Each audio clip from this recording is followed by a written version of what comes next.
Quante volte avete avuto a che fare con i volantini? Sì, quei flyer pubblicitari che magari reclamizzano un'offerta al supermercato o una svendita particolare, oppure in occasione delle elezioni l'invito a votare per questo o questa candidata. Ecco, i volantini sappiamo che fine fanno. Il più delle volte ci fanno anche arrabbiare, li prendiamo in mano, li stracciamo oppure li appallottoliamo e li gettiamo nella spazzatura del primo cassonetto nel primo cestino disponibile. Ma a volte i volantini possono essere anche un'arma di guerra, un'arma potente, un'arma psicologica, un'arma che scuote le coscienze. Il 9 agosto del 1918 il volantino diventa strumento di guerra, ovviamente della Grande Guerra, del primo conflitto mondiale. Un volantino destinato al nemico, in questo caso la cittadinanza viennese, che non è impegnata attivamente in guerra, ma fa parte di uno stato in guerra, che viene persuasa con quelle parole a domandarsi come stia andando davvero il conflitto e perché ci sia stata la decisione dell'Imperial Regio Governo di scendere in guerra prima contro la Serbia e poi contro le potenze dell'intesa. Quel volantino ha una storia complessa ma molto affascinante che oggi vi raccontiamo, una storia che non può essere ovviamente separata dall'ideatore proprio di quel volantino, da colui che da quella operazione militare volta non a danneggiare materialmente il nemico, ma a dare un segnale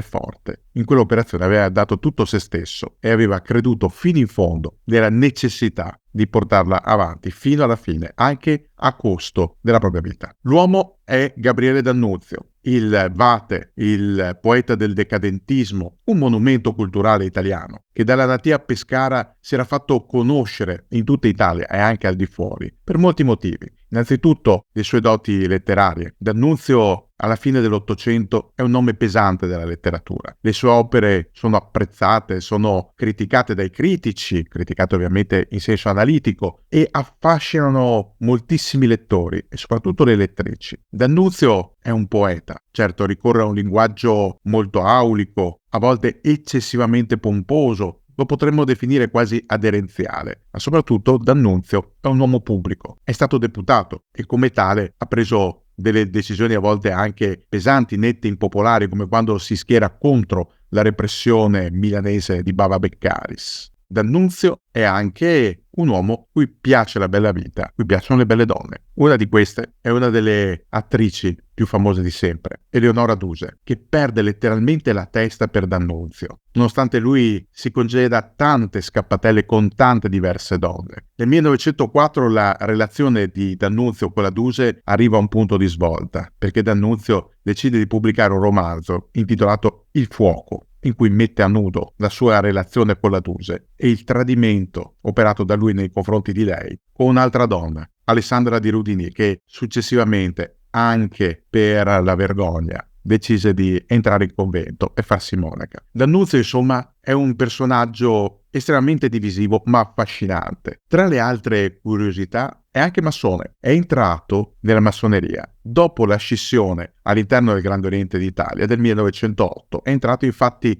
a Piazza del Gesù, l'obbedienza nata dopo la separazione caldeggiata dal pastore Saverio Fera in seguito alla polemica sull'insegnamento della religione a scuola. D'Annunzio è un uomo con tante qualità, ma anche tanti difetti. Uno di questi è il fatto di sperperare denaro. Il suo tenore di vita è eccessivamente dispendioso. Guadagna molto D'Annunzio, va detto, perché tra le opere letterarie, le opere teatrali, addirittura la sceneggiatura di un film, guadagna. Ma tutti questi guadagni non riescono a coprire le spese ingenti, le case che affitta, le serate, le cene, i suoi viaggi e ovviamente i costi dei corteggiamenti delle tante donne cui corre dietro oppure che loro stesse si offrono inizialmente al poeta. Ecco, D'Annunzio è inseguito, oltre che dalla fama, dai debiti e accoglie come una sorta di benedizione lo scoppio della Grande Guerra. È innanzitutto l'occasione per lui di mettere in pratica quell'animo forte, focoso, ardimentoso e sicuramente pugnace che ha fatto trapelare da diverse sue opere. Certo, D'Annunzio è anche un uomo ormai maturo. Quando scoppia la Grande Guerra lui ha già 51 anni e quando l'Italia e il Regno d'Italia entra nel primo conflitto mondiale ha già spento le 52 candeline. Non è un giovanotto. ma non gli importa. D'altronde lo stimolo, l'idea di combattere per l'Italia scuote la società italiana, inizialmente divisa tra interventisti e non interventisti, e spinge per un moto idealistico persone appartenenti a generazioni diverse a presentarsi alle coscrizioni.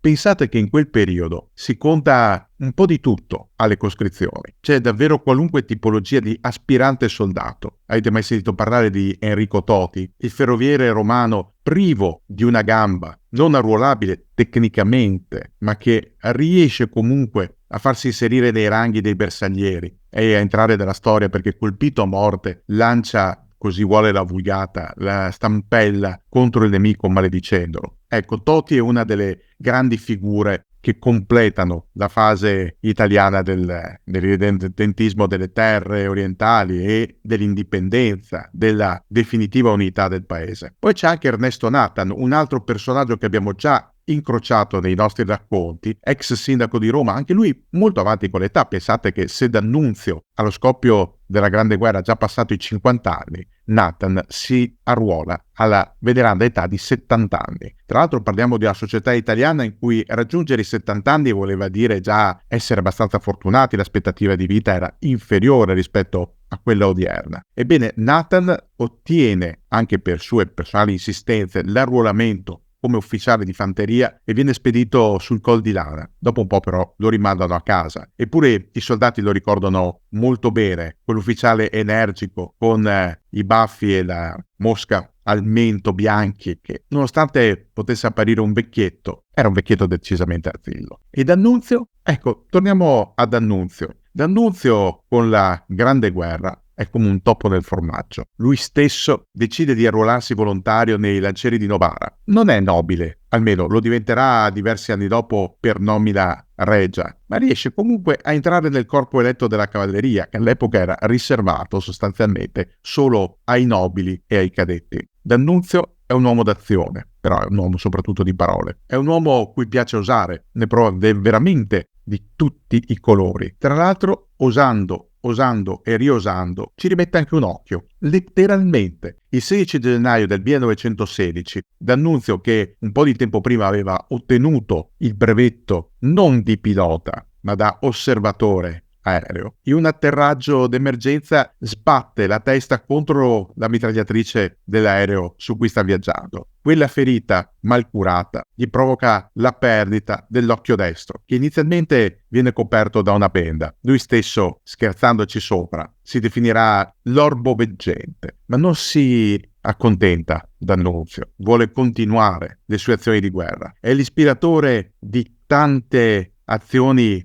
a volte assurde, e proprio di una di queste azioni assurde parliamo oggi, quel volo su Vienna. È lui a voler fare il folle volo, viene chiamato così, con una pattuglia, l'87esima squadriglia aeroplani, battezzata la Serenissima, con uno scopo: non bombardare la capitale austro-ungarica, assolutamente. Non è una missione di terrore, è una missione di propaganda, perché l'uso della propaganda, in un'epoca in cui comincia a diffondersi sempre di più la radio, in cui i giornali vengono letti praticamente da tutti, la propaganda ha un ruolo molto pesante. Può orientare le scelte dell'opinione pubblica e, in base all'opinione pubblica, anche influenzare i governi. È per questo che D'Annunzio insiste moltissimo col Comando Supremo affinché possa avere via libera. Certo, non può pilotare lui la squadriglia, non solo per la menomazione all'occhio. Non ha mai conseguito il brevetto di volo, ha solo il brevetto di osservatore. Quindi, per forza di cose, se vuole partecipare, gli deve essere messo a disposizione un aeroplano biposto. Non ce ne sono moltissimi. Tra l'altro, l'unico SVA-9 della squadriglia d'addestramento biposto viene perso un po' di tempo prima. Quindi bisogna prepararne un secondo. Viene fatto da Giuseppe Brezzi, questo adattamento, modificando il serbatoio del carburante a forma di una sorta di sedile su cui accomodarsi. Verrà chiamato scherzosamente la seggiola incendiaria. D'altronde, chi è che si siederebbe su quello che è un serbatoio di liquido infiammabile? Solo uno come D'Annunzio, che effettivamente ha questo animo ardimentoso, focoso, e che vuole a tutti i costi portare avanti la sua idea. È un piano davvero assurdo, fare questa volata partendo alle prime luci dell'alba dai campi del Veneto verso Vienna, cercando di eludere la sorveglianza aerea austro-ungarica, di non farsi abbattere, non farsi intercettare dalla contraerea, giungere sulla capitale, scaricarvi decine di migliaia di volantini propagandistici e tornare indietro, possibilmente sani e salvi. Per questa impresa vengono approntati 11 apparecchi, 10 monoposto e appunto il biposto di cui ne abbiamo appena parlato. Ma l'impresa non nasce sotto una buona stella. Il primo tentativo, il 2 agosto, deve essere abortito a causa di un forte banco di nebbia che avvolge la pianura e le propaggini delle Alpi. 7 velivoli tornano indenni al campo d'aviazione, altri invece devono fare degli atterraggi di fortuna. 3 di questi, tra l'altro, riportano seri danni negli atterraggi e risultano quindi inutilizzabili, vanno sostituiti. Si riprova 6 giorni dopo, è l'8 agosto. Questa volta c'è un forte vento contrario e quindi anche questa volta bisogna tornare indietro. Tra l'altro, uno degli ufficiali piloti, il tenente Censi, ha dovuto alleggerire il carico del proprio aereo svuotandolo dei volantini proprio per cercare di alleggerire il velivolo, e un bel po' di quei volantini sono finiti in mano agli austriaci, che però a quanto pare non se ne sono accorti, o forse hanno pensato a uno scherzo di cattivo gusto. Il giorno dopo, è il 9 agosto 1918, ci si riprova. Si parte alle 5:30 del mattino. Si parte da San Pelagio, 2 Carrare, alle porte di Padova. Come detto, 11 apparecchi, 10 monoposto e un biposto, ma anche stavolta ci sono problemi. Subito dopo la partenza, il velivolo del capitano Alberto Masprone accusa un'avaria e deve atterrare. Tra l'altro l'atterraggio danneggia il velivolo e Masprone stesso si fa male, si rompe la mandibola che sbatte contro la manopola di governo dell'apparecchio. Altri 2 aerei devono tornare indietro. Sono quelli del tenente Contratti e del sottotenente Ferrarini, perché hanno dei problemi al motore. Anche il tenente Sarti è costretto ad atterrare per arresto del motore. Tra l'altro atterrerà una volta arrivato sopra Vienna, ma prima di scaricare i volantini. Atterrerà a Wiener Neustadt e per evitare di fornire al nemico informazioni preziose sugli Svanove, incendierà il suo aereo subito prima dell'arrivo della polizia austriaca. Sono comunque 8, compreso quello del tenente Sarti, gli aerei che riescono ad arrivare su Vienna. Compiono un viaggio incredibile. Immaginate la carta geografica. Da Padova vanno verso nord, quindi verso il Bellunese, il Cadore. Quando giungono vicino al lago di Misurina, piegano improvvisamente a destra per evitare la Valpusteria, dove ci sono degli aeroporti di fortuna allestiti dagli austriaci, per evitare l'intercettazione da parte degli aerei nemici. In realtà un paio di velivoli austriaci riescono ad avvistare quella massa di aerei italiani, ma all'epoca non ci sono le radio di bordo. Quindi bisogna tornare al campo base e dare l'allarme. È quello che fanno i piloti austriaci, ma non vengono creduti. Quale pazzo tra gli italiani tenterebbe mai di entrare così tanto in territorio nemico in aereo sapendo di rischiare di essere abbattuto? Probabilmente quelle vedette hanno preso un abbaglio. Gli austriaci si sbagliano, non capiscono che non è stato un abbaglio. Quegli aerei ci sono davvero. Quegli aerei arrivano sul cielo di Vienna e non hanno trovato nessun ostacolo, neanche la contraerea. Zero. È incredibile. Dopo poco meno di 4 ore di volo, alle 9:20, la formazione italiana è sopra la capitale asburgica. Solo in quel momento ci si accorge della loro presenza.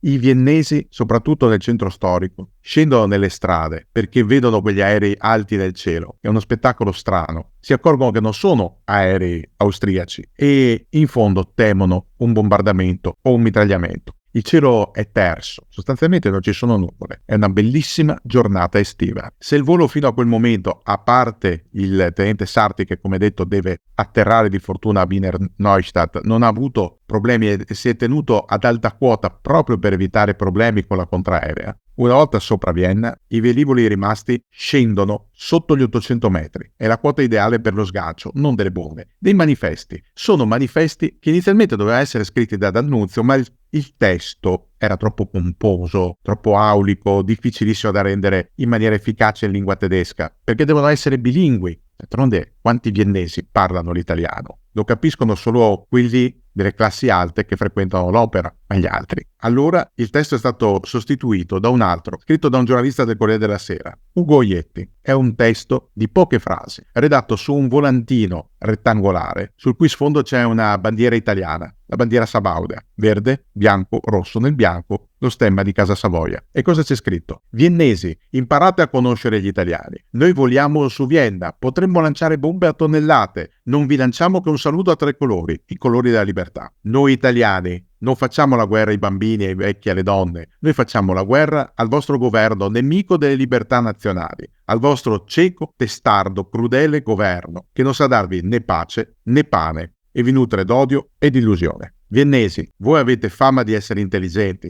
ma perché vi siete messi l'uniforme prussiana? Ormai lo vedete, tutto il mondo si è volto contro di voi. Volete continuare la guerra? Continuatela, è il vostro suicidio. Che sperate? La vittoria promessavi dai generali prussiani? La loro vittoria decisiva è come il pane dell'Ucraina, si muore aspettandola. Popolo di Vienna, pensa ai tuoi casi, svegliati, viva la libertà, viva l'Italia, viva l'intesa. Questo testo arriva nelle mani dei viennesi, sono decine di migliaia i volantini che cadono sulla città. Molti vengono presi dalla polizia austriaca che li raccoglie e li distrugge seduta stante. Ma allo stormo, o quello che resta dello stormo dopo le defezioni di cui vi abbiamo già parlato, tutto questo non importa. L'obiettivo è tornare a casa, ovviamente non per la stessa rotta seguita all'andata, perché sia mai che venga dato l'allarme dopo aver ricevuto anche i rapporti di quei piloti che non erano stati creduti. Quindi si cambia rotta, si punta immediatamente verso sud, verso Lubiana, poi il Golfo di Trieste e da qui Venezia. Anche in questo caso niente intercettazione, niente contraerea, è un piccolo miracolo. Passando sopra Venezia, D'Annunzio in persona lascia cadere un messaggio per informare la città di quanto avvenuto. Alle 12:40, quindi 7 ore dopo la partenza, gli aerei dello stormo rientrano al campo di San Pelagio. Hanno percorso 1000 chilometri, di cui 800 in territorio nemico. Se vi sembra poco, il bollettino ufficiale dell'esercito il giorno dopo, senza menzionare gli aerei che sono tornati indietro o che hanno avuto guasti, parla del raid su Vienna. Viene chiamato il volo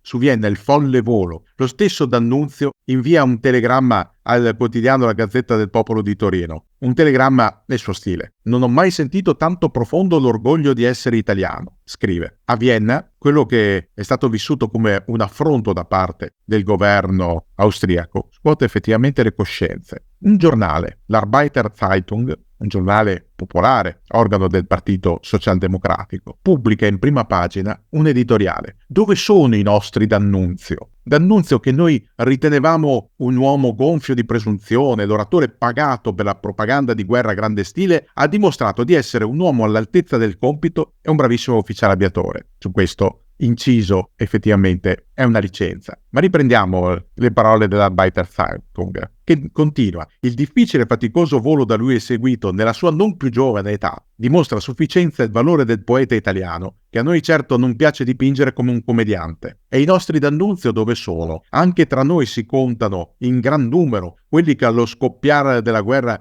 declamarono enfatiche poesie, però nessuno di loro ha il coraggio di fare l'aviatore. Insomma, quel folle volo un segno l'ha lasciato. A Vienna più di qualcuno si domanda se tutte le retoriche a favore del conflitto nell'estate di 4 anni prima, nel 1914, non fossero in realtà altro che vuote parole, declamate da qualche oratore, questo sì, dei facili entusiasmi, ma ben poco avvezzo a maneggiare le armi o a indossare una divisa. Qualche mese dopo, la grande offensiva del Piave romperà per sempre gli argini delle difese austro-ungariche. Sarà la rotta. C'era stata prima quella di Caporetto, del Regio Esercito, ora diventa la rotta dell'esercito austro-ungarico, anzi praticamente solo austriaco, perché gli ungheresi già qualche giorno prima decidono di buttare le armi e tornare verso casa, stanchi di una guerra che non sentono loro. È la disgregazione totale dell'impero austro-ungarico, è soprattutto non solo la fine della guerra, ma la fine di un intero sistema, il sistema degli imperi centrali, che crolla sotto la spinta delle sconfitte, ma anche la spinta interna della società. Se a Vienna si chiede la pace, se a Budapest si chiede l'indipendenza, se a Zagabria nasce un effimero stato libero dei serbi, dei croati e degli sloveni, in Germania l'ammutinamento dei marinai pone le premesse per una piccola rivoluzione, la rivoluzione di novembre, che porta alla deposizione del Kaiser, che se ne va in esilio, e alla volontà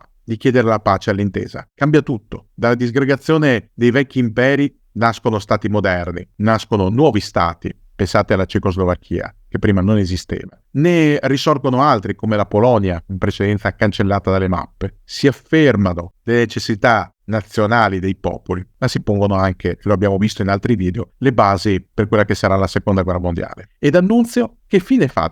Proprio nei giorni di Vittorio Veneto, della grande vittoria finale, annota nei suoi diari: cosa ne sarà di me se scoppierà la pace? Sì, avete capito bene, non se scoppierà la guerra, se scoppierà la pace. Se lo domanda in maniera continua, perché D'Annunzio sa benissimo che finché è un eroe di guerra nessuno dei suoi creditori verrà a bussargli alla porta, ma appena il conflitto finirà dovrà pagare i suoi debiti, e sono tanti. Al termine del conflitto D'Annunzio tornerà per un breve periodo a fare il letterato, anche se sostanzialmente recluso. Poi arriverà la chiamata dei cosiddetti legionari, dei reduci che, di fronte alla prospettiva di non prendersi Fiume, che effettivamente è fuori dagli accordi di Londra, è fuori dai confini geografici dettati prima di tutto dagli spartiacque, nonostante tutto questo, gli ultimi irredentisti chiedono Fiume italiano. D'Annunzio si metterà alla testa dei legionari, partendo da Ronchi, nella Venezia Giulia, e marciando fino su Fiume, assumendo la reggenza della città, creando una sorta di utopia, la reggenza del Quarnaro, con